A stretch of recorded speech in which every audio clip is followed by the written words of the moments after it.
નમસ્કાર. સવાર પડતાની સાથે જ બાળકોને શાળાએ મૂકવા માટે તૈયાર કર્યા અને પછી સ્કૂલનો મેસેજ આવ્યો કે ભારે વરસાદની આગાહીના કારણે અમદાવાદમાં શાળાઓમાં આજે પણ રજા જાહેર કરવામાં આવી છે.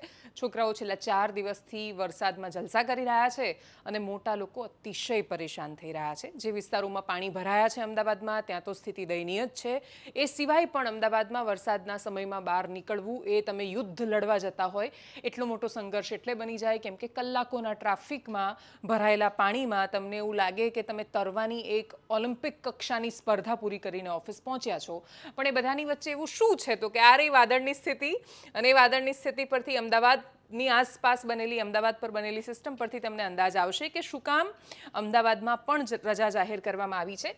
આ ભાવથરાદની આજુબાજુનો વિસ્તાર છે ત્યાં પણ રજા જાહેર કરવામાં આવી. અમદાવાદની આજુબાજુનો વિસ્તાર સવારે 8:30 વાગ્યા સુધીનો જે ડેટા સામે આવ્યો એના પર પણ નજર કરીએ. અમદાવાદમાં 13.2 mm વરસાદ વરસ્યો છે અને સૌથી વધારે વરસાદ જો ક્યાં હોય તો એ ડીસામાં પડ્યો છે 95.4 mm. બાકી એના સિવાય મોટા ભાગની જગ્યાએ ક્યાંય એટલો બધો વરસાદ દેખાયો નથી. પણ અત્યારે નાઉકાસ્ટ હાલની સ્થિતિ શું કહી રહી છે ડિસ્ટ્રિક્ટ વાઇઝ જિલ્લા પ્રમાણે ક્યાં ક્યાં વોર્નિંગ આપવામાં આવી છે તો આ જેટલા પણ જિલ્લાઓ છે બધા જ અલર્ટ પર છે. વોર્નિંગ નથી, એલર્ટ પર છે અને આ બાકીની બધી જગ્યાએ જો અને તોની સ્થિતિ છે.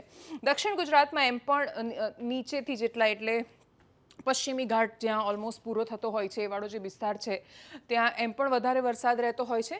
પણ એ સિવાય અમદાવાદથી લઈને અહીંયા ભાવનગરથી માંડીને છેક ઉપર થરાદ ડીસા સુધીનો જે આટલો આખો ગુજરાતનો પટ્ટો આટલો ગુજરાતનો હિસ્સો છે એની અંદર ઓરેન્જ એલર્ટ આપી દેવામાં આવ્યું છે. હવામાન ખાતાની સેટેલાઇટ જે સર્વિસ છે એમાં એમણે જે સેટેલાઇટ ઇમેજ શેર કરી છે એ પણ તમને બતાવવી છે કે ત્યાં શું સ્થિતિ છે. અહીંયા બહુ સ્પષ્ટ દેખાઈ રહ્યું છે એમની જે સેટેલાઇટ ઇમેજ છે એ પ્રમાણે. આ બે તસવીર અને આ બે રાઉન્ડ જુઓ તમને સમજાઈ જશે કે શું કામ અમદાવાદમાં આજે પણ રજા જાહેર કરવામાં આવી. આ વખતે વરસાદે માણસની એટલી બધી પરીક્ષા લીધી અને માણસ કેટલો વામણો છે એ પણ સાબિત થયું કેમ કે અમદાવાદ રાજકોટ હાઈવે 12 કલાક માટે બંધ કરવામાં આવે. ઇન્ડસ્ટ્રીયલ એસ્ટેટ છે જે બાવળા સાણંદ બાજુના એ બધા જ બંધ થઈ જાય. આ ગુજરાત માટે બહુ મોટો પડકાર છે અને આ પડકારમાંથી મને એવું લાગે છે કે સરકાર એટલે શીખીને બહાર નીકળશે કેમ કે આપણી જે અપેક્ષા છે અથવા આપણી જે ભવિષ્ય માટેની તૈયારીઓ છે એમાં આપણે દુનિયાનું સૌથી મોટું સેમિકન્ડક્ટર હબ બનવું છે અને આપણે એ દિશામાં પ્રયત્ન કરી રહ્યા છીએ. આપણે દુનિયાની સર્વશ્રેષ્ઠ ઇન્ડસ્ટ્રીઝને અહીંયા બોલાવી રહ્યા છીએ. એક વરસાદ પડે ને હાઈવે બંધ થઈ જાય ને આખી સિસ્ટમ ખોરવાઈ જાય ને 12 કલાક સુધી બધું બંધ રહે તો એ શક્ય નથી એ પ્રકારની એક લેવલ પર કામ કરતી ઇન્ડસ્ટ્રીઝ માટે. ને એટલા જ માટે કેન્દ્રીય ગૃહમંત્રી અમિત શાહ એમણે ખાસ રસ લીધો અને નીચે રાજ્યમાં સૂચના આપી દેવામાં આવી. એમનો વિસ્તાર પણ છે પણ એ સિવાય જ્યાં વિસ્તાર નથી ત્યાં પણ કહેવામાં આવ્યું કેમ કે આવનારા સમયની તૈયારીઓ માટે કદાચ આ વરસાદ આપણા માટે ફેક્ટ ચેક જેવો હતો કે જો વધારે વરસાદ પડે તો ગુજરાત ઠપ ન થઈ જવું જોઈએ. આ વખતે ઠપ પડ્યું. અપેક્ષા રાખીએ કે આ વરસાદ પરથી શીખ લેવામાં આવે.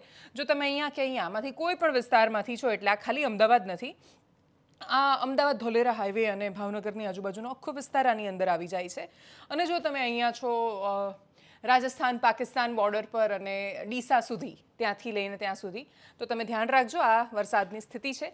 બાકીની જે તસવીરો છે એ પશ્ચિમ બંગાળની આજુબાજુ બનેલી સિસ્ટમની છે. અપેક્ષા રાખીએ કે આ વરસાદને અંતે આપણે ફેક્ટ ચેક કરીને ફીડબેક જે વરસાદે આપણને આપ્યો છે એને સ્વીકારીને વધારે સારું રાજ્ય બનીને ઉપસીને સામે આવીએ. નમસ્કાર.